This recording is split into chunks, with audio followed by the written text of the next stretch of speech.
Hi friends, good morning. எல்லோரும் எப்படி இருக்கீங்க? நல்லா இருப்பீங்கன்னு நம்புகிறேன். இன்றைக்கி ஒரு மினி விலாக் தான். மார்னிங் பிரேக்ஃபாஸ்ட்டு என்ன பண்ணேன்ட்டு.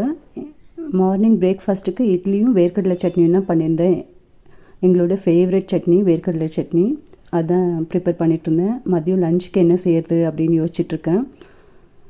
ஓகே ஃப்ரெண்ட்ஸ், இன்றைக்கி உங்கள் கூட ஒரு விஷயம் ஷேர் பண்ணணுன்னு நினைக்கிறேன். இந்த ரீல்ஸ் மோகம் யங்ஸ்டர்ஸ் கிட்ட ரொம்ப அதிகமாக இருக்குது. இதை கொஞ்சம் கம்மி பண்ணிக்கணும்னு நான் நினைக்கிறேன். இந்த கேரளா இன்சிடெண்ட் பற்றி தான் நான் சொல்கிறேன். தப்பு பண்ணுறவங்களுக்கு பனிஷ்மெண்ட் கிடைச்சா ஓகே, ஆனால் எந்த தப்புமே பண்ணாதவங்களுக்கு பனிஷ்மெண்ட் கிடைச்சா ரொம்ப கஷ்டமாக இருக்குது. இப்போல்லாம் ஃபோனை ஓப்பன் பண்ணாவே என்ன நியூஸ் வருமோ அப்படின்ட்டு ரொம்ப பயமாக இருக்குது. நீங்கள் இந்த விஷயத்தை பற்றி என்ன நினைக்கிறீங்க அப்படின்னு கமெண்ட்ஸில் சொல்லுங்கள். இது ரொம்ப தப்பாக இருக்குது.